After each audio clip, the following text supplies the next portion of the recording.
الحمد لله نحمده ونستعينه ونستغفره ونعوذ بالله من شرور أنفسنا ومن سيئات أعمالنا من يهده الله فلا مضل له ومن يضلل فلا هادي له وأشهد أن لا إله إلا الله وحده لا شريك له وأشهد أن محمدا عبده ورسوله أما بعد فإن خير الحديث كتاب الله وخير الهدي هدي محمد صلى الله عليه وسلم وشر الأمور محدثاتها وكل محدثة بدعة وكل بدعة ضلالة وكل ضلالة في النار رب اشرح لي صدري ويسر لي أمري واحلل عقدة من لساني يفقهوا قولي اللهم انفعنا بما علمتنا وعلمنا ما ينفعنا وزدنا علما رب أوزعني أن أشكر نعمتك التي أنعمت علي وعلى والدي وأن أعمل صالحا ترضاه وأصلح لي في ذريتي إني تبت إليك وإني من المسلمين أعوذ بالله السميع العليم من الشيطان الرجيم بسم الله الرحمن الرحيم قد أفلح من تزكى وذكر اسم ربه فصلى بل تؤثرون الحياة الدنيا والآخرة خير وأبقى إن هذا لفي الصحف الأولى صحف إبراهيم وموسى.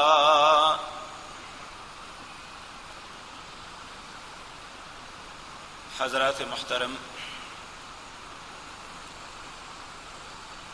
انسانی زندگی بڑی تیزی کے ساتھ اپنے اختتام کی طرف بڑھ رہی ہے. جو بھی لمحہ گزر جاتا ہے، حقیقت بات یہ ہے کہ اس میں جو بھی نفع کمایا یا نقصان کیا، انسان آنے والے وقتوں میں اس کا مداوع کرنا چاہے تو نہیں کر پاتا.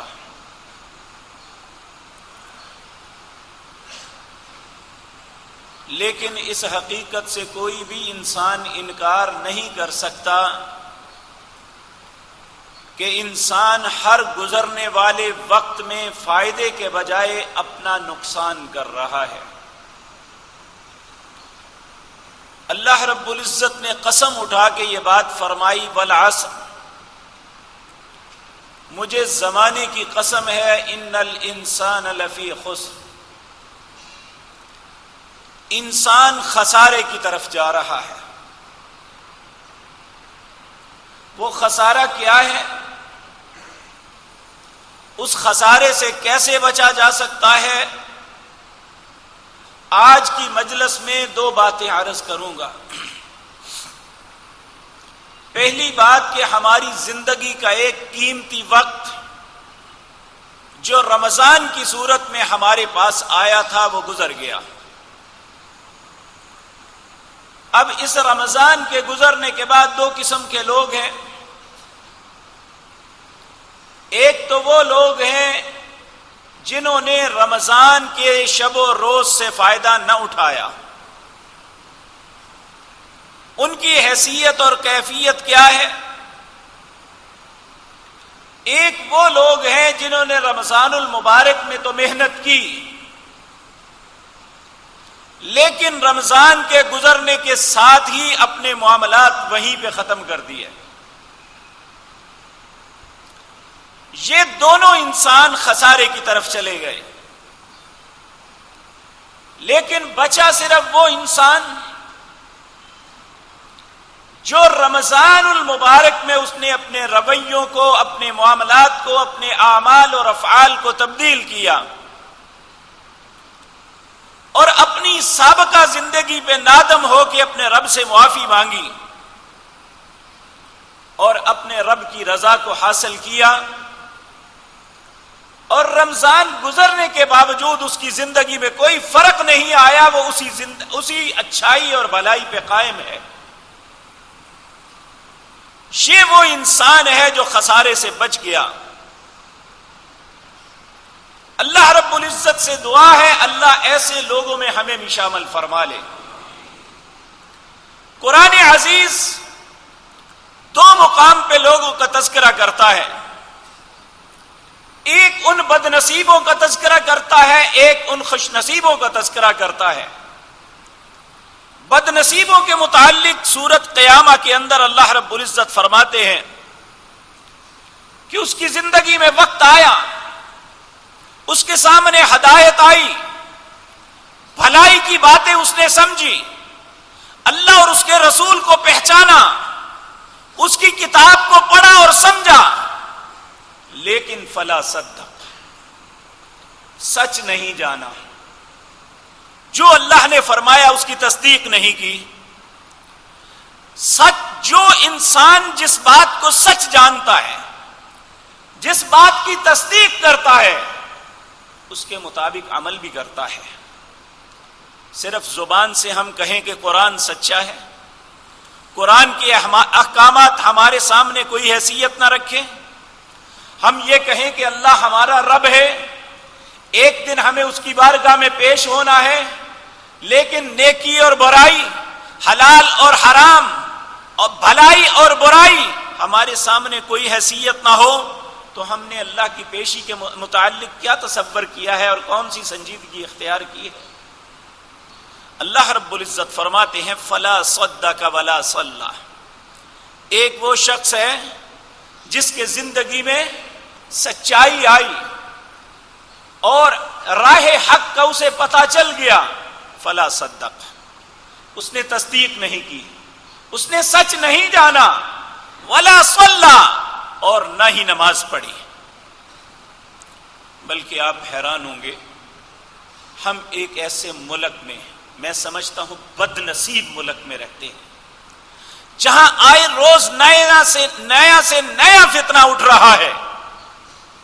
کل ایک شخص نے مجھے ایک تقریر بھیجی، شاید یہ شخص اسلام آباد کا ہے، کہتا ہے کہ نبی کریم صلی اللہ علیہ وسلم کے زمانے میں سرے سے رمضان تھا ہی نہیں، اور جو قرآن میں شہر رمضان الذی کا تذکرہ ہے، اس سے مراد روزہ رکھنا نہیں ہے، یہ تو اچھی حکومت بنانا ہے، اور دین سے مراد دینار ہے جو انسان کے معاش کے کام آتا ہے۔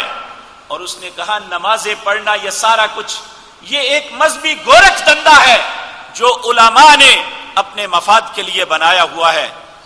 کیا ایسے حالات میں مسلمانوں کو کون کون سی بات سے روکیا جائے گا؟ کس طرح انہیں دعوت حق دی جائے گی؟ اور اس سے بڑی بدقسمتی یہ کہ اس کی تائید میں بے شمار لوگوں نے اپنے کمنٹس لکھے ہوئے تھے۔ دل پھٹ جاتا ہے ان باتوں پہ۔ کیا سینٹ پال صرف عیسائیوں میں تھا کہ جس نے عیسیٰ علیہ السلام کے بعد آ کے عبادات پہ قلم پھیر دی، عیسائیوں کو ایک بدترین زندگی پہ لگا دیا، اور وہ اس وقت سے لے کر آج تک جانوروں کی طرح زندگی بسر کر رہے ہیں؟ کیا آج مسلمانوں میں بھی سینٹ پال پیدا ہو گئے ہیں؟ اور ایسے وقت میں کہ جب مسلمان بدعملی کی انتہاؤں پہ پہنچے ہوئے ہیں، ایسے حالات میں اگر انہیں یہ بتا دیا جائے کہ تمہارا دین کوئی چیز نہیں، یہ درہم دینار ہے، تو یہ تو رسول اللہ نے 1400 سال پہلے بتا دیا کہ پیسے کا بندہ، درہم کا بندہ، دینار کا بندہ ہلاک ہو گیا، وہ برباد ہو گیا، اس کے پلے ہی کچھ نہیں رہا جس نے اپنی زندگی درہم و دینار میں گنوا دی۔ میرے پیارے بھائیوں، اگر ہم سمجھتے ہیں کہ اللہ رب العزت نے قرآن عزیز کے اندر ہمیں یہ بات ارشاد فرمائی، الذی خلق الموت والحیات لیبلوکم ایکم احسن عملا، تمہاری زندگی اور موت کا میں مالک ہوں، اور تمہاری پیدائش سے لے کر موت تک جتنا وقت ہے میں تم میں صرف ایک بات دیکھنا چاہتا ہوں۔ وہ بات کیا ہے؟ لیبلوکم ایکم احسن عملا، میں یہ دیکھنا چاہتا ہوں کون اچھا عمل کرتا ہے۔ تو اس لیے ہمیں سوچنے کی دعوت فکر ہے، کیا نیک عمل صرف رمضان میں ہے کہ رمضان میں ہم وقت میں نمازیں ادا کریں، رمضان میں ہم قرآن کی تلاوت کریں، رمضان میں ہم رات کا قیام کریں، رمضان میں ہم اللہ کے لیے روزہ رکھیں، اور ادھر رمضان ختم ہو اور سب کچھ ٹھپ؟ جبکہ اللہ رب العزت ہم سے تقاضا کرتے ہیں وَاعْبُدْ رَبَّكَ حَتَّى يَأْتِيَكَ الْيَقِينُ، اے حضرت انسان، تجھے اللہ نے پیدا کیا، کیوں کیا؟ وَمَا خَلَقْتُ الْجِنَّ وَالْإِنسَ إِلَّا لِيَعْبُدُونَ، میں نے جنوں اور انسانوں کو فقط اپنی عبادت کے لیے پیدا کیا ہے، اور کوئی انسان یہ نہ سمجھے کہ یہ عبادت جو ہے یہ جز وقتی ہے، یہ چند لمحوں میں ہے، یا چند لمحوں میں کرنے کے بعد ہماری خلاصی ہے۔ کہا نہیں، وَاعْبُدْ رَبَّكَ حَتَّى يَأْتِيَكَ الْيَقِينُ، ہمیشہ اللہ کی عبادت پہ قائم رہنا یہاں تک کہ تجھے موت آ جائے۔ صرف موت ایسی چیز ہے جو دنیا کے ان سارے قوانین کی پابندی ہم پہ ختم کر دیتی ہے۔ نبی کریم صلی اللہ علیہ وسلم نے فرمایا، صحیح مسلم کے اندر روایت ہے، اذا مات الانسان انقطع عمله، جب انسان مرتا ہے اس کے اعمال کا سلسلہ منقطع ہو جاتا ہے، پھر وہ پابند نہیں رہتا۔ مرنے سے پہلے جب تک انسان کو شعور ہے، جب انسان سوچ سکتا ہے، جب اس کا جسم ہل سکتا ہے، اس کی زبان بات کر سکتی ہے، اس کا ذہن بات کو سوچ سکتا ہے، تب تک اللہ رب العزت نے اسے آزاد نہیں چھوڑا بلکہ اپنی عبادت کا پابند بنایا ہے۔ آپ اندازہ فرمائیں کہ اللہ عبادت کے معاملے میں اتنے سخت ہیں کہ انسان اس کے ساتھ تعلق قائم نہ کرے، یہ اللہ کو قطعاً برداشت نہیں ہے۔ ایک انسان کہا اگر کھڑا ہو کے تو نہیں پڑھ سکتا، بیٹھ کے پڑھ لے، اگر بیٹھ کے نہیں پڑھ سکتا لیٹ کے پڑھ لے، اگر لیٹے بھی اشارے کرتے ہوئے دقت آتی ہے تو اپنی زبان، ہاتھ یا آنکھ کے اشارے سے پڑھ لے، لیکن یہ کبھی نہ سوچنا کہ تیرے ذہن میں اچھائی اور برائی کی سوچ موجود ہو، تجھے شعور ہو زندگی اور موت کا، تجھے شعور ہو اولاد اور دوسروں کا، اور پھر تم اپنے رب کو ان حالات میں بلا دے۔ اللہ یہ بات پسند نہیں کرتے، بلکہ وَاعْبُدْ رَبَّكَ حَتَّى يَأْتِيَكَ الْيَقِينُ، ایک وہ بیمار، ایک وہ لاغر، ایک وہ انسان جو اپنی چار پائی سے ہل نہیں سکتا لیکن ابھی اس کی سوچ باقی ہے، اس کا ذہن سوچ سکتا ہے، کہا تم بھی اللہ کی عبادت کرنا، وَاعْبُدْ رَبَّكَ حَتَّى يَأْتِيَكَ الْيَقِينُ، جب تک موت نہیں آ جاتی اپنے رب کو فراموش نہیں کرنا۔ تو اے حضرت انسان، جسے اللہ نے صحت سے نوازا، جس کے بازوؤں میں قوت موجود ہے، جو انسان دنیا کے سارے دھندے کرتا ہے، دنیا کے اندر وہ ایک فعال کردار ادا کر رہا ہے، تو ایسے حالات میں وہ دنیا کے سارے دھندے، دنیا کے سارے معاملات وہ احسن خوبی انجام دیتا ہے، لیکن جو اللہ کا معاملہ ہے اس میں بالکل الگ تھلگ ہو جاتا ہے۔ تو اللہ کی نظروں میں ایسا بدقسمت کوئی نہیں ہے۔ کہا فلا صدق ولا صلی، اس نے نہ تصدیق کی نہ نماز پڑھی، ولکن کذب وتولی، اور جھٹلایا اور منہ پھیر گیا کہ رب کون ہوتا ہے میں اس کی عبادت کروں، میں تو آپ خود سب کچھ کر سکتا ہوں۔ اللہ رب العزت فرماتے ہیں اولا لک فاولا ثم اولا لک فاولا، ایسے انسان کے لیے ہلاکت ہی ہلاکت ہے، ہلاکت ہی ہلاکت ہے۔ 4 دفعہ اولا لک فاولا ثم اولا لک فاولا، اس انسان کے لیے ہلاکت ہے۔ پھر اللہ کہتے ہیں، میں کہتا ہوں ان کے لیے ہلاکت ہے۔ ایحسب الانسان ان یترک سدی، انسان کیا سمجھ بیٹھا ہے میں اسے ویسے ہی چھوڑ دوں گا؟ ساری زندگی میری زمین پہ رہا، میرا دیا ہوا رزق کھایا، اس کے جسم کے جتنے اعضاء تھے میں نے انہیں متحرک رکھا. میں پہلے بھی یہ بات عرض کر چکا ہوں, میں پھر تاکید کے لیے یہ عرض کرتا ہوں, جسم کا کوئی ایک عضو جسے آپ سب سے کمتر سمجھتے ہیں, آپ ایک انگلی کو لے لیں, یہ انگلیاں کام کرتی ہیں, اس کا اتنا کام نہیں ہے. کیا اگر یہ انگلی کاٹ دی جائے, دنیا میں کوئی ایسی ٹیکنالوجی ہے جو اس کو ایک نیچرل انگلی کی طرح دوبارہ بنا دے؟ آپ کروڑوں روپے لگا لیں. اور پھر یہ بات یاد رکھیں, بے شک ہم سمجھتے ہیں کہ ان 4 انگلیوں سے کام ہو سکتا ہے, لیکن جب اسے کاٹ دیا جائے تو اس ہاتھ کی گرپ وہ نہیں رہتی جو 5 کے ساتھ ہوا کرتی تھی. حالانکہ یہ سب سے کمزور ہے, اس کی ہم سمجھتے ہیں کوئی حیثیت نہیں ہے, لیکن جب اسے اتار دیا جائے یا کسی حادثے میں اتر جائے تو ہاتھ کی گرپ آدھی سے کم رہ جاتی ہے. یہ کمزور سی انگلی جو ہے پورے ہاتھ کی گرپ کو, اس کے کام کو, اس کے معاملات کو برباد کر کے رکھ دیتی ہے. تو کیا اس ایک انگلی کی قیمت ہم ادا کر سکتے ہیں؟ اگر نہیں کر سکتے تو وہ مالک پوچھ سکتا ہے نا, میں نے تمہیں اور ساری باتوں کو چھوڑو, تیرے سر کے بالوں سے لے کر پاؤں کے ناخن تک. ایک بہت عظیم مفکر ہیں, مفسر قرآن ہیں, محمود فلکی, یہ مصر سے ہیں. انہوں نے اسلام اور سائنس اس میں بہت کام کیا ہے, اور یہ سورۃ سبح اسم ربک الاعلی, اس میں الذی قدر فہدی, اللہ نے انسان کی تقدیر بنائی اور اس کے ساتھ اسے ہدایت دی. اس آیت اور یا ایھا الانسان ما غرک بربک الکریم, سورۃ انفطار کی آیت, اے حضرت انسان اپنے رب کے معاملے میں تمہیں کس چیز نے دھوکے میں مبتلا کر دیا. اس کے تحت تفسیر میں لکھتے ہیں سر کے بالوں سے لے کر پاؤں کے ناخن تک ایک ایک چیز کو گنوایا کہ کتنی اللہ رب العزت نے اس بالوں کو اگانے کے لیے, ان کو ڈیولپ کرنے کے لیے, آنکھوں کو دیکھنے کے لیے, ناک کو سونگھنے کے لیے, کان کو سننے کے لیے, زبان کو بولنے چکھنے اور حلق میں لقمہ انڈیلنے کے لیے, گلے میں آواز نکالنے کے لیے, پیٹ کے اندر بے شمار نظام ہضم, یہ پوری مخلوق سے زیادہ اللہ نے ایک انسان کے اندر خلیے بنائے ہیں. وہ جاندار ہیں, ان میں کچھ خلیے مر جائیں تو وہ عضو ضائع ہو جاتا ہے. لاکھوں کروڑوں اربوں خربوں نہیں, لا تعداد چیزیں جو انسان کے اندر پورا دن میں فرق کرتی ہیں, وہ اللہ رب العزت نے جس کام پہ اسے لگایا ہے. ایک بڑی پیاری بات اس نے کہی, کہا جب انسان غذا کھاتا ہے اپنی بھوک کو مٹانے کے لیے, وہ غذا آپ چبا کے اپنے معدے میں انڈیل دیتے ہیں, معدہ اسے کرش کرتا ہے, اس کے بعد اس میں سے غذائیت الگ کرتا ہے.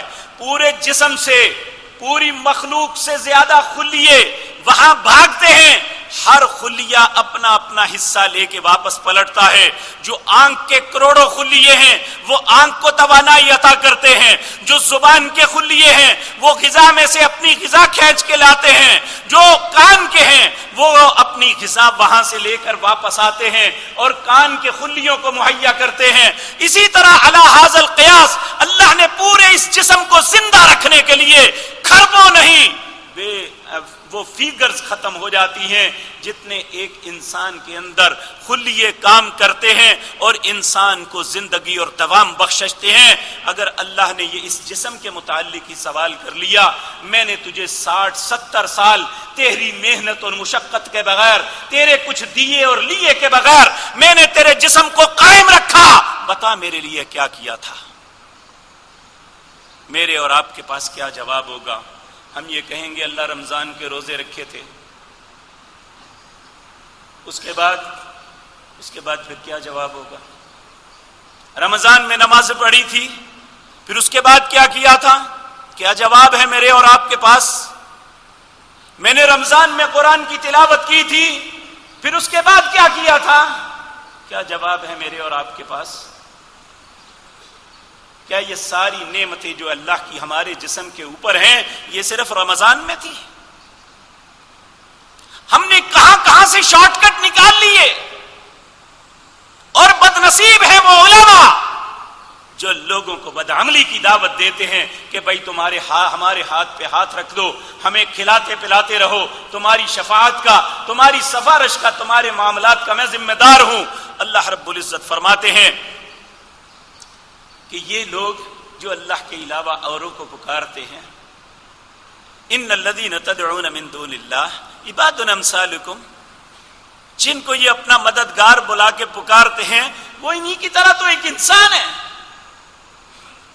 کیا انہوں نے کچھ پیدا کیا ہے؟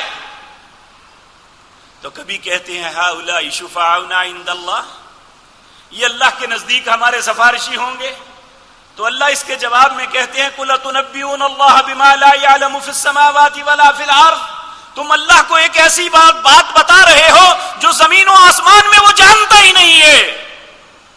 من ذا الذی یشفع عنده الا باذنہ، کون ہے اللہ کے پاس جو اس کی حکم کے بغیر سفارش کرے گا؟ ذرا اس کا نام تو لو۔ تو یہ ایسی غلط فہمیوں میں ہم مبتلا ہیں جو ہمیں عبادات سے روک رہی ہیں۔ اللہ رب العزت کے ساتھ تعلق کو ختم کرنے کے لیے یہ شیطان کے برے ہتھ کنڈے ہیں جس کے ہم مسلمان شکار ہو رہے ہیں۔ اور بدقسمتی دیکھیے کہ اس ملک کے اندر ایک سروے کے مطابق 98%، ایک سروے کے مطابق 97% مسلمان ہیں، صرف 3% غیر مسلمان ہیں۔ جو مسلمان کلمہ پڑھنے والے ہیں وہ 98 یا 97% ہیں، اور اس سے بڑی بدقسمتی یہ ان میں صرف 3% نماز پڑھتے ہیں، اور جو 3% نماز پڑھتے ہیں وہ اتنے فرقوں میں بٹے ہوئے ہیں، ان سب کی نماز کا طریقہ ہی الگ ہے۔ کیا رسول اللہ نے اپنی امت کو اس طرح کنفیوز چھوڑا تھا؟ جاؤ کر لو پھر بھی ٹھیک ہے، نہ کر لو پھر بھی ٹھیک ہے؟ کیا یہ بھی کوئی طریقہ ہے؟ ہم اس سے بڑا بہتان کون سا ہے جو اپنے نبی پہ لگا سکتے ہیں؟ جبکہ اللہ کے رسول صلی اللہ علیہ وسلم نے یہ فرمایا میں تمہیں ایک ایسی شاہراہ پہ چھوڑ کے جا رہا ہوں جس کی راتیں بھی دن کی طرح روشن ہیں، اب گمراہ وہی ہوگا جو اپنے آپ کو خود ہلاکت میں ڈالنے والا ہے۔ تو اس لیے میرے عزیز بھائیوں، ہم سوچیں، غور کریں اپنی ذات کے متعلق، کیا ہم اس زمرے میں تو نہیں آتے کہ جن کے متعلق اللہ کہہ رہے ہیں فلا صدق ولا صلی ولكن كذب وتولى ثم ذهب الى اهله يتمتع، کہ نہ اس نے تصدیق کی نہ نماز پڑھی لیکن جھٹلایا اور منہ پھیرا، ثم ذهب الى اهله يتمتع، اپنے گھر والوں میں بڑا اکڑ کے جاتا تھا۔ مجھ جیسا چودھری کون ہے؟ اولا لک فاولا ثم اولا لک فاولا، ہلاکت ہے اس کے لیے، ہلاکت ہے اس کے لیے۔ ایحسب الانسان ان یترک سدی، انسان کیا سمجھتا ہے اسے ویسے ہی چھوڑ دیا جائے گا؟ الم یک نطفۃ من منی یمنی، انسان نے کبھی سوچا ہے میں نے اسے کس میٹیریل سے بنایا تھا؟ اس نے اپنے کبھی میٹیریل پہ غور کیا ہے کہ کس میٹیریل سے میں نے اسے بنایا، اور یہ اپنے رب کے سامنے اکڑ رہا ہے۔ الم یک نطفۃ من منی یمنی ثم كان علقة فخلق فسوى، اس گندے مٹیریل سے جمع ہوا خون بنایا، پھر فسوى، اتنا خوبصورت میں نے اسے بنایا۔ اس نے کبھی تصور کیا ہے کہ اتنی بہترین شکل دینے والی کون ذات ہے مجھے؟ فجعل منه الزوجين الذكر والانثى، پھر میں نے اسے جوڑا بنایا، پھر اس سے مرد و عورت دونوں کو پیدا کیا۔ الیس ذلک بقادر علی ان یحیی الموتى، پھر یہ سوچتا ہے میں اسے مرنے کے بعد زندہ نہیں کر سکوں گا؟ الیس ذلک بقادر، کیا سوچا ہے کہ تمہارا رب اس بات پہ قدرت نہیں رکھتا ان یحیی الموتى، موت مرنے کے بعد تمہیں پھر جہاں زندہ کر سکے گا؟ اگر وہ تمہیں ایک گندے مٹیریل سے پھر اس سے جمع ہوا خون، اس سے خوبصورت شکل دے سکتا ہے، تو کیا مٹی میں ملی ہوئی تمہاری ہڈیوں کو دوبارہ زندہ نہیں کر سکتا؟ اور یہ اس کی ایک مثال بھی اللہ نے قرآن عزیز کے اندر دی۔ جب اللہ رب العزت سے سوال کیا ایک نبی نے جن کا نام عزیر ہے، وہ ایک بستی میں داخل ہوئے جس کے اندر کوئی زیرو نہیں تھا، ہر طرف ہڈیوں کے پنجر تھے. یہ بیت المقدس تھا جسے بخت نصر نے برباد کر دیا تھا. اس میں کوئی زیرو باقی نہیں بچا تھا، اس کی عمارتیں ٹوٹی پھوٹی تھی. تو اللہ رب العزت سے سوال کرنے لگے انا یحیی ھذہ اللہ بعد موتہا، اللہ ان مردوں کو کیسے زندہ کرے گا؟ یہ ایک مردہ بالکل ختم ہو گئی، ہر چیز لٹ گئے، پورا شہر برباد ہے، ایک زیرو، کیا انسان تو کیا پرندہ درندہ بھی نہیں ملتا. انا یحیی ھذہ اللہ بعد موتہا. اللہ نے کہا کس طرح زندہ کرے گا؟ تو اللہ رب العزت نے انہیں کہا میں تمہیں پریکٹیکلی بتاتا ہوں کیسے کروں گا. فَأَمَاتَهُ اللَّهُ مِئَةَ عَامٍ، اللہ نے 100 سال کے لیے انہیں موت دے دی. اب وہ 100 سال پڑے رہے، نہ معلوم کیا ہوا، کس طرح رہے، اللہ نے کیسے رکھا. ثم بعث، اللہ کہتے ہیں پھر میں نے اٹھایا، پھر ان سے سوال کیا کم لبثت. یہ تیسرا پارہ ہے، اس کا دوسرا رکوع اپنے گھروں میں اٹھا کے دیکھ لینا. کم لبثت، بھائی کتنی دیر یہاں ٹھہرے ہو؟ کہنے لگے لبثت یوما او بعد یوم، اے اللہ میں ایک دن یا دن کا کچھ حصہ یہاں تھا. اللہ نے کہا نہیں، بل لبثت 100 عام، تو 100 سال سے یہاں پڑا ہوا ہے. فانظر الی طعامک وشرابک لم یتصنع، اپنے کھانے پینے کی طرف دیکھ جو بسا بھی نہیں. وانظر الی حمارک، اپنے گدھے سواری کی طرف دیکھ. وانظر الی حمارک ولنجعلک آیۃ للناس، کہ اس کی ہڈیاں بکھری پڑی ہیں اور اس کا گوشت پوست کچھ نہیں ہے. کہا اللہ اپنی نشانیاں اس طرح دکھاتا ہے. پھر اللہ فرماتے ہیں وانظر الی العظام کیف ننشزھا، اب دیکھ میں ہڈیوں کو کیسے جوڑتا ہوں. اللہ نے نہ تو کوئی فرشتہ بھیجا، نہ اللہ خود تشریف لائے. اللہ نے کہا جڑ جا. وانظر الی العظام، اے نبی دیکھتا رہے ان ہڈیوں کی طرف. کیف ننشزھا، کس طرح یہ جڑتی ہیں. وہ ساری ترتیب کے ساتھ جڑ گئی. ثم نکسوھا لحما، پھر ان کے اوپر گوشت چڑھ گیا، پھر ان کی جلد بن گئی. بولنے لگا تو وہ نبی بے اختیار کہنے لگے وَاعْلَمْ أَنَّ اللَّهَ عَلَىٰ كُلِّ شَيْءٍ قَدِيرٌ، اللہ میں جان گیا ہوں تو ہر چیز پہ قادر ہے. تو یہاں بھی اللہ مجھ سے اور آپ سے سوال کرتے ہیں أَلَيْسَ ذَلِكَ بِقَادِرٍ عَلَىٰ أَن يُحْيِيَ الْمَوْتَىٰ، یہ سارا کچھ اللہ کے ساتھ ناراضگی مول لے کے، اسے اپنا دشمن بنا کے، اس کی عبادت سے روگردانی کر کے تم کیا سمجھتے ہو کہ اللہ کی عدالت میں پیش نہیں ہونا وہ مرنے کے بعد تمہیں زندہ نہیں کر سکے گا؟ أَلَيْسَ ذَلِكَ بِقَادِرٍ عَلَىٰ أَن يُحْيِيَ الْمَوْتَىٰ، کیا وہ اس بات پہ قادر نہیں ہے کہ مرنے کے بعد تمہیں دوبارہ اٹھا لے گا؟ اگر وہ قادر ہے تو پھر سوچیں، جب ہمیں وہ اپنے سامنے کھڑا کر کے ہماری زندگی، ہمارے معاملات کے متعلق سوال کرے گا، میرے اور آپ کے پاس کیا جواب ہوگا؟ جبکہ اس وقت نبی کریم صلی اللہ علیہ وسلم نے فرمایا یہ 1 to 1 ملاقات ہوگی، اللہ اور اس کے درمیان کوئی ترجمان نہیں ہوگا. اللہ پوچھیں گے، اسے بتانا پڑے گا.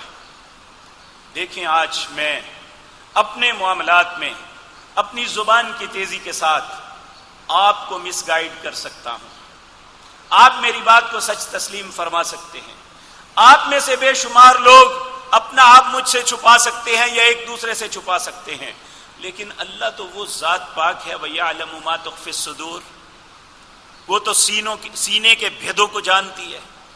اور اگر اپنے اوپر لگنے والی فرد جرم سے انسان انکار کر دے گا تو اللہ کہے گا کوئی بات نہیں، اليوم نختم علی افواہہم، اس کے منہ پہ مور لگا دو، اب یہ منہ سے نہیں بول سکے گا. وتکلمنا ایدیہم، اللہ اس کے ہاتھوں کو حکم دے گا تم بولو یہ کیا کرتا تھا. وتشہد ارجلہم، اس کے پاؤں کو کہے گا کہ تم بتاؤ یہ کیا کرتا تھا.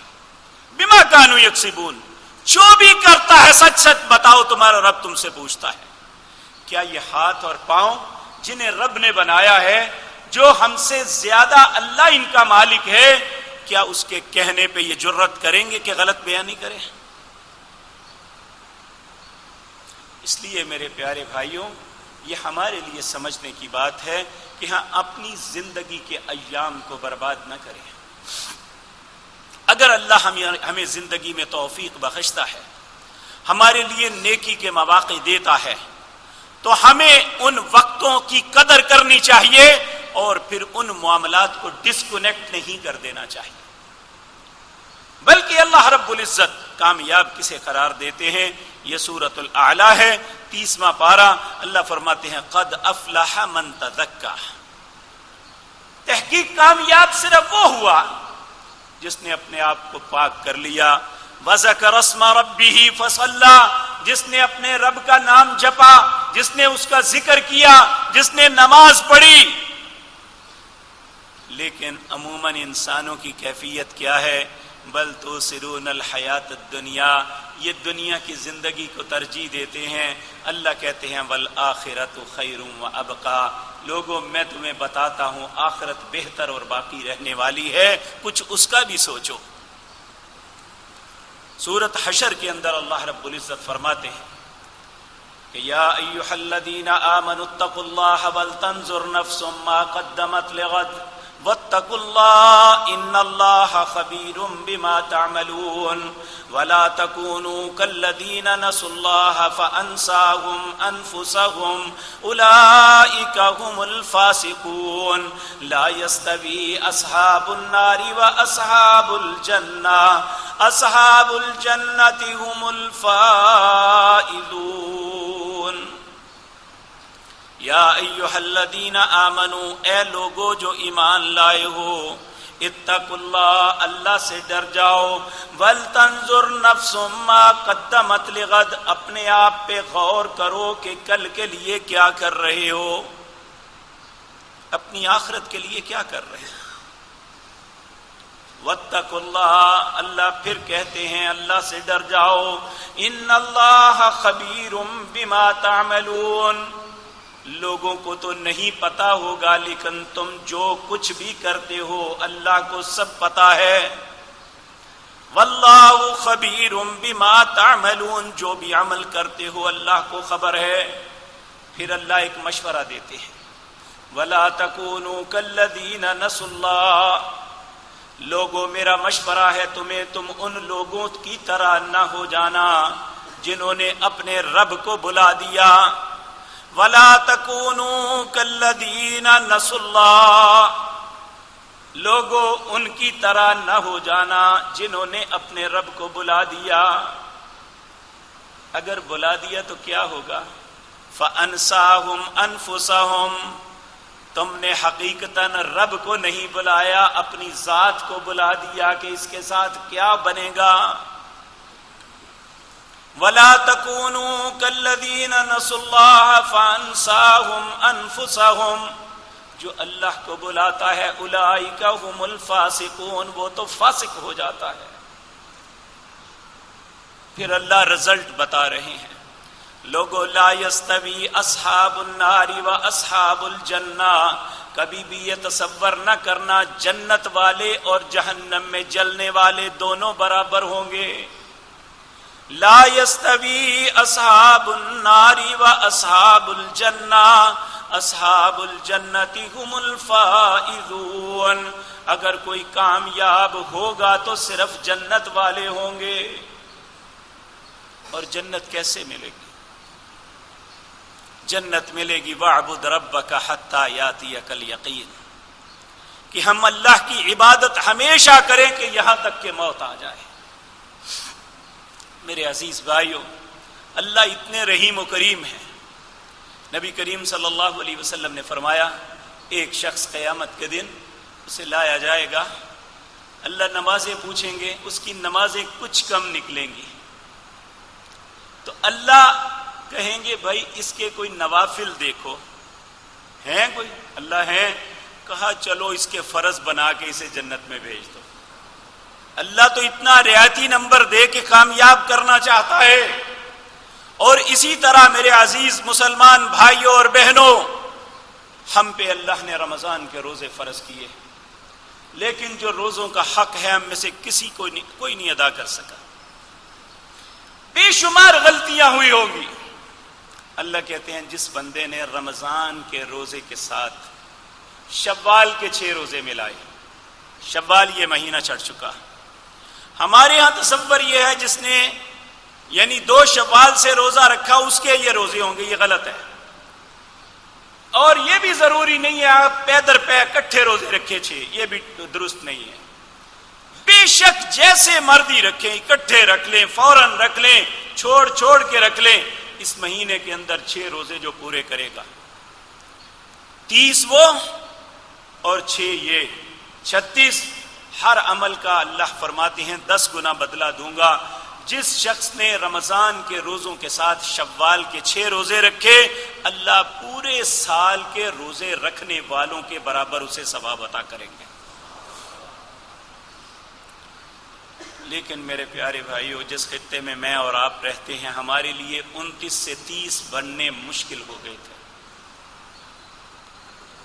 یہ اللہ کو معلوم ہے کہ کیا معاملہ ہوا، ہم انشاءاللہ کسی فتنے میں قوم کو یا کسی کو مبتلا کرنے کے لیے تیار نہیں ہے، لیکن یہ حقیقت ہے، یہ صحیح ہوا یہ غلط یہ اللہ کو پتا ہے، لیکن یہ بات حقیقت ہے کہ ہم میں سے ایک بندہ بھی ایسا نہیں تھا جو خوش دلی سے یہ کہتا کہ اگر کل کبھی ہو جائے گا تو کیا جہاں 29 رکھ لیے کہ 30 پہ مر نہیں جائیں گے۔ ہر کا یہ تھا پھر ایک اور رکھنا پڑے گا۔ میرے بھائیو، جب اللہ کے معاملے میں، اس کی عبادات کے معاملے میں بخل کریں گے تو پھر اس سے کیا توقع رکھیں؟ اس لیے یہ بات دیکھیں، قومیں ہم سے بہت آگے ہیں۔ آپ جو لوگ حج اور عمرہ کرنے کے لیے جاتے ہیں وہ یہ بات جانتے ہیں، مکہ مکرمہ مسجد حرام اور مسجد نبوی میں سوموار اور جمعرات کو ایسے ہوتا ہے جیسے آج رمضان ہے، اتنے لوگ روزے دار ہوتے ہیں۔ کیا ہم نے تصور کیا ہے کبھی؟ رسول اللہ پوری زندگی سوموار اور جمعرات کا روزہ رکھتے تھے، اور اس کی وجہ بتاتے تھے کہ ان دنوں اللہ کے ہاں اعمال پیش ہوتے ہیں، جب میرے اعمال پیش ہوں تو میں روزے کی حالت میں ہوں۔ اور آپ ہر مہینے کی چاند کی 13، 14 اور 15 ایام 20 کے روزے رکھتے۔ آپ نے فرمایا جو ہر مہینے 3 روزے رکھے گا وہ یوم الدہر، ایسے ہے جیسے پوری زندگی روزے رکھتا رہا۔ اور جس نے رمضان کے بعد 6 یا شوال کے روزے رکھے، نبی کریم صلی اللہ علیہ وسلم نے فرمایا کہ وہ اس طرح ہے جس طرح پورے سال کا روزے دار تھا۔ کون ہے جو پورا سال روزہ رکھ سکے؟ تو کیا ہمارے لیے یہ مشکل ہے؟ تو میرے عزیز بھائیو، آپ یہ بات بخوبی جانتے ہیں، رمضان سے پہلے بے شمار بیماریوں نے گھیرا ہوا تھا۔ شوگر کنٹرول نہیں ہوتی تھی کئی دوستوں کی، معاملات بگڑے تھے، ہارٹ پرابلم تھی، کھانا پینا ہضم نہیں ہوتا تھا، معاملات تنگ تھے، لیکن روزے رکھے تو اللہ نے صحت عطا کر دی۔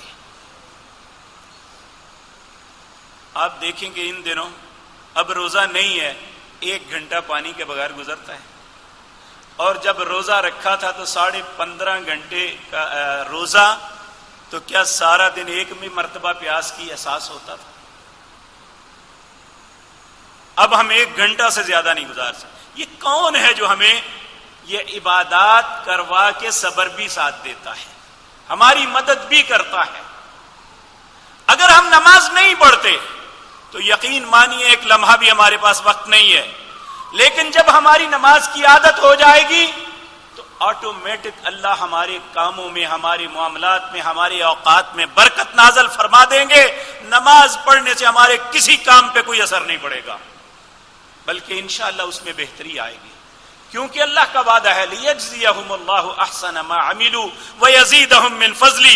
جو یہ بہترین کام کرے گا، یعنی نماز کو اس کے وقت پہ پڑھے گا، یہ اس کا کام مجھے اتنا اچھا لگے گا، لِيَجْزِيَهُمُ اللَّهُ أَحْسَنَ مَا عَمِلُوا، اس کے اس اچھے عمل کی بدلے میں بہت بڑی جزا دوں گا، وَيَزِيدَهُم مِّن فَضْلِهِ، جزا کیا؟ دنیا میں اپنا فضل اور زیادہ کروں گا۔ لوگوں یہ بات یاد رکھنا، رزق کے مالک تم نہیں ہو، واللہ یرزق من یشاء بغیر حساب، رزق اللہ کے ہاتھ میں ہے، وہ جس کو دیتا ہے جتنا چاہتا ہے۔ اس لیے میرے عزیز بھائیو، رمضان گزر گیا، اور اس کے گزرنے کے ساتھ ہمارے معاملات ختم نہیں ہونے چاہیے، ہمارے معمولات اسی طرح رہنے چاہیے، فرائض کو وقت پہ ادا کرنا چاہیے، نمازوں کو اس کے اوقات پہ ادا کرنا چاہیے، اپنے دن میں تھوڑا سا وقت قرآن کی تلاوت کے لیے نکالنا چاہیے۔ جس طرح ہماری زندگی کے دوسرے امور ہیں، اگر ان امور کو بھی انجام دیں گے، میں اللہ رب العزت کہ عزت کی قسم کھا کے کہتا ہوں، اللہ نے اس بات کا وعدہ فرمایا ہے، اللہ اسے ایک اطمینان بخش زندگی عطا کریں گے، کسی دوا دارو کی ضرورت نہیں رہے گی، اللہ اسے الا بذکر اللہ تطمئن القلوب، اپنے ذکر کی وجہ سے اطمینان قلب نصیب فرمائے گا۔ تو اس لیے ہم رمضان گزر گیا، اس کی جو کوتاہیاں ہوئیں وہ واپس نہیں ہو سکتی سوائے معافی کے، اور آئندہ اگر ہم کنٹینیو رکھیں گے تو یقین مانیے یہ رمضان ہمارے لیے خیر کا سبب، ہمارے لیے رحمت تھا۔ اگر خدا نخواستہ ایسا نہ ہوا تو یہی رمضان ہمارے لیے خیر نہیں، یہ لعنت کا سبب بھی بن سکتا ہے۔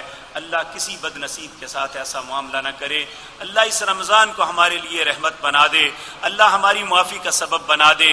اے اللہ جو روزے رکھنے شروع کیے تھے، اے اللہ جو نمازیں پڑھی تھی، اے اللہ جو تلاوت قرآن کی تھی، اے اللہ اس پہ ہمیشگی نصیب فرمانا، اے اللہ اسلام کی حالت میں زندہ رکھنا، اسی پہ موت نصیب فرمانا۔ اقول قولی ھذا واستغفر ان الحمد للہ نحمده ونستعینه ونستغفره ونعوذ باللہ من شرور انفسنا ومن سیئات اعمالنا من يهده الله فلا مضل له ومن يضلل فلا هادي له واشهد ان لا اله الا الله وحده لا شريك له واشهد ان محمدا عبده ورسوله اللهم صل على محمد وعلى آل محمد كما صليت على إبراهيم وعلى آل إبراهيم إنك حميد مجيد اللهم بارك على محمد وعلى آل محمد كما باركت على إبراهيم وعلى آل إبراهيم إنك حميد مجيد۔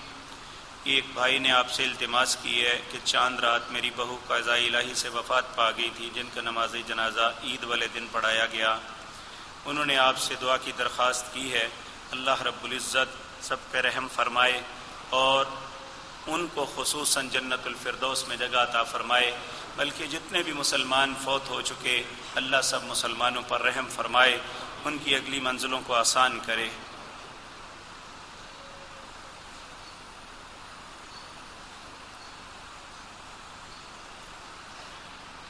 یہ ایک بھائی نے ایک قرارداد بھیجی ہے، خالد صاحب نے۔ گجرانوالہ کے اندر زمینی اور سرکاری پانی پینے کے قابل نہیں ہے، جو کہ بیماریاں پھیلا رہا ہے۔ آج اس شہر میں کوئی گھر ایسا نہیں جس میں میدا ہیپاٹائٹس کا مریض نہ ہو، جس کی ذمہ داری مکمل طور پر واسا پر آتی ہے۔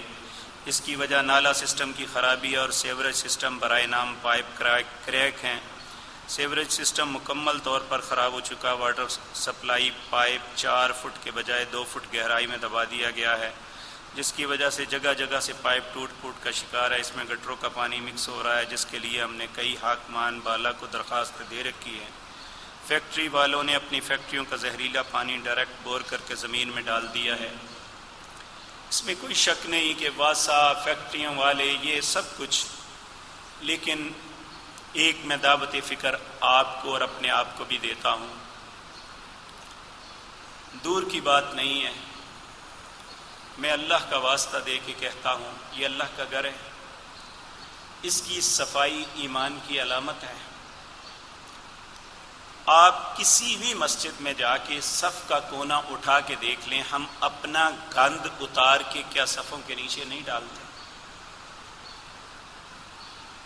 کیا ہم کب تک ایک دوسرے پہ ذمہ داری ڈالتے رہیں گے؟ اگر ہم من حیث القوم صفائی کا خیال رکھیں تو یقین مانیے کہ ضرور ایسا وقت آئے گا جب ہر بندے کو احساس ہوگا، ایک فرد سے لے کر، اگر ہم پھل کھا رہے ہیں تو اس کا چھلکا جہاں پہ آئے گا وہیں پہ پھینکیں گے، بے شک پیچھے گرتے رہیں لوگ، اپنے گھر کی غلاظت سڑک کے درمیان میں پھینکیں گے، صبح ساری دکان کی صفائی کر کے نالی میں پھینک دیں گے۔ کیا کرے گا ہمارا سیوریج سسٹم؟ یہ پائپ لائن اگر 10 فٹ چوڑی بھی ہو تو شہر کی لاکھوں دکانوں کے دکاندار جب صفائی کر کے گٹروں میں اپنا گند پھینکیں گے تو کہاں جائے گا یہ؟ کسی کو گالی نکالنے کے بجائے، کسی کو برا کہنے کے بجائے ہم خود سوچیں کہ اپنے معاشرے کے اندر ان بیماریوں، ان تکلیفوں، ان مصیبتوں میں خود کیا کردار ادا کر رہے ہیں۔ دنیا کے کسی بھی ملک میں چلے جائیں، ہر جگہ باسکٹس پڑی ہیں، کوئی شخص اسے 100 قدم آگے جا کے اپنا گند پھینکنا پڑے وہ باسکٹ میں پھینکتا ہے۔ کیا ہم نے ایسا کیا ہے؟ اور جہاں لکھا ہو کہ بھائی یہاں گند پھینکنا منع ہے، جان بوجھ کے پھینکتے ہیں۔ حتیٰ کہ یہ مساجد کے ٹوائلٹس ہیں، یہ اللہ کے گھر میں آنے والے نمازیوں کی طہارت کے لیے بنائے ہیں۔ کسی مسجد میں چلیں جائیں، بدترین قسم کے لوگ نشہ کر کے شیشیاں وہاں رکھتے ہیں۔ پان کھانے والے اپنی تھوکے سامنے دیوار پہ پھینکتے ہیں۔ آنے والا آدمی اسے بیٹھنے پہ کراہت محسوس ہوتی ہے، جہاں وہ پاکیزگی حاصل کرنے آیا تھا وہاں تو پہلے ہی گندگی کا ڈھیر لگا ہوا ہے۔ یہ کون کرتا ہے؟ آسمان کے فرشتے آگے کرتے ہیں۔ اپنے شہر، اپنے گھروں کی کوئی دیوار، کوئی فرش دکھا دو یہاں خون آلود تھوک نہ پھینکا ہو ہم نے، اور اپنے گندے منہ کو لے کے سارے خاندان کے سامنے پھرتے ہوئے میں شرم بھی نہیں آتی، اور سمجھتے ہیں کہ ہم بہت اچھا کام کر رہے ہیں۔ ہم تو اتنے بے وقوف اور پاگل ہو چکے، اپنے چھوٹے سے معصوم بچے کو اپنی گود میں اٹھا کے سگریٹ کے کش لگا رہے ہوتے ہیں، اس کا دھواں ہمارے اس معصوم بچے کے اندر جا کے کینسر بنا رہا ہے۔ ہم واسا کو گالی نکالیں کہ وہ لوگوں میں بیماریاں بانٹتا ہے۔ ہم تو اپنی اولاد کے حق میں نہیں ہیں اچھے۔ کب وہ وقت آئے گا جب ہمیں احساس ہوگا کہ ہم خود ان سارے کینسر کی اور بیماریوں کے ذمہ دار ہیں؟ جب ہم خود احساس کر لیں گے تو پھر ہم جس کو بھی کہیں گے تو ہماری بات میں اثر ہوگا، ہماری بات سنی جائے گی۔ جب ہم خود ذمہ دار ہیں، ہر شخص اپنی جگہ پہ ذمہ دار ہے، اور وہ گندگی پھیلا رہا ہے، کس طرح دوسرے کو اثر ہوگا؟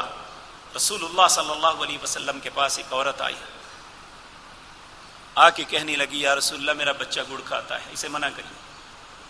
آپ نے کہا کل آئیں۔ دوسرے دن آئی، آپ نے کہا بیٹے گڑ نہ کھایا کرو۔ اس نے کہا اتنا سفر کر کے یا رسول اللہ یہ بات کل کہہ دیتے۔ آپ نے فرمایا کل میں نے خود کھایا ہوا تھا۔ تو جب ہم سب کچھ یہ خود کریں گے خدا کے لیے یہ اپنے گھروں کی گندگی اوپر سے اپنی گلی کے درمیان میں مت پھینکیں۔ پھر ہم واسا کے گلے پکڑیں گے، ان کے گریبان پکڑ کے گھسیٹیں گے کہ ہم نے اپنی ذمہ داری ادا کی ہے، تم کیوں نہیں کرو گے؟ جب ہم اپنی ذمہ داری پوری نہیں ادا کر رہے کسی کو کیا کہیں گے؟ اس کا یہ مطلب نہیں ہے میں ان کا کوئی وکالت کر رہا ہوں، میں دعوت فکر دے رہا ہوں۔ اور ان سے بھی التماس ہے جو ذمہ داران ہیں، اللہ کا خوف کریں۔ اللہ نے آپ کو آج ذمہ داری دی ہے، ریٹائرمنٹ کے بعد آپ نے شاید مانگ کے کھانا پڑے، آج اللہ نے اگر ذمہ داری دی ہے تو اس لیے لوگوں کا حق ادا کرے۔ اللہ توفیق عطا فرمائے۔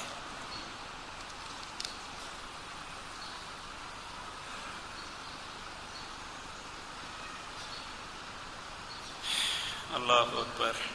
سوال یہ ہے کہ قیام اللیل کے بعد اگر کوئی بزرگ فجر کے بعد مسجد میں سو جائے تو کچھ لوگ اس کے سر پر کھڑے ہو کر اس کی نماز جنازہ پڑھا دیں، یہ بدترین قسم کا مذاق ہے، ایسا مذاق نہیں کرنا چاہیے۔ نبی کریم صلی اللہ علیہ وسلم، یہ دیکھیں نیند جو ہے اگر انسان سو جائے تو وہ نماز اس کی رہ جائے تو اس پہ گناہ نہیں ہے، ایک شرعی عذر ہے کہ وہ سو گیا، اللہ اس نے نماز نہیں پڑھی، وہ اٹھ کے نماز پڑھے گا تو اسے اپنے روزانہ کے وقت کی نماز کا ہی ثواب ملے گا۔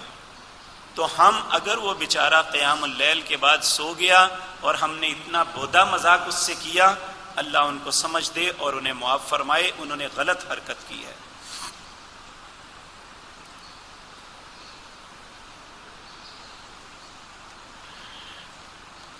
یہ کچھ سوالات ہیں بھائیوں نے کیے ہیں، ایک ہی ہینڈ رائٹنگ ہے، میں ان سے التماس کروں گا نماز کے بعد آئیں، میں انشاءاللہ ساری باتیں آپ کو عرض کر دوں گا کیونکہ یہ تفصیل کے ساتھ کرنے والی ہیں، اور انشاءاللہ العزیز جو بھی اللہ نے مجھے معلومات فراہم کی ہیں اس کی توفیق سے آپ کے سامنے عرض کروں گا۔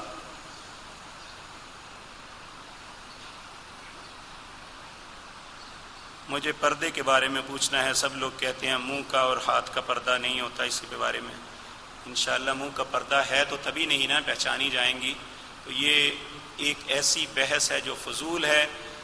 پر خاتون کا چہرہ ہی ایسی چیز ہے جس سے اس کی خوبصورتی یا بدصورتی کا علم ہوتا ہے، اسی کی وجہ سے انسان عورت کی طرف مائل ہوتا ہے۔ اگر چہرہ ننگا رہا تو پھر اس کی کوئی بھی سطر نہیں، اس لیے اللہ رب العزت نے جو حکم دیا ہے بڑی بڑی چادریں اوڑھنے کا، یہ اسی لیے دیا ہے کہ وہ پہچان نہ لی جائیں۔ آپ دیکھیں ہندا جب پردے کی حالت میں نبی پاک کے سامنے آئی تھی تو آپ نے پہچانا نہیں تھا اسے، تو اس نے جب سوالات کیے تھے تو بعد میں پتہ چلا تھا کہ یہ کون خاتون ہے، کیونکہ جاہلیت میں آپ نے ہندا کو دیکھا ہوا تھا۔ اللہم انصرنا ولا تنصر علینا واعزنا ولا تذلنا وزدنا ولا تنقصنا وارحمنا انت مولانا فانصرنا علی القوم الکافرین۔ اللہم اعز الاسلام والمسلمین واذل الشرک والمشرکین۔ اللہم دمر اعداء الدین، اللہم دمر اعداء الدین، اللہم دمر اعداء الدین۔ اذہب الباس رب الناس واشف انت شافی لا شفاء الا شفاؤک شفاء لا یغادر سقما۔ سبحان ربک رب العزة عما یصفون وسلام علی المرسلین والحمد للہ رب العالمین۔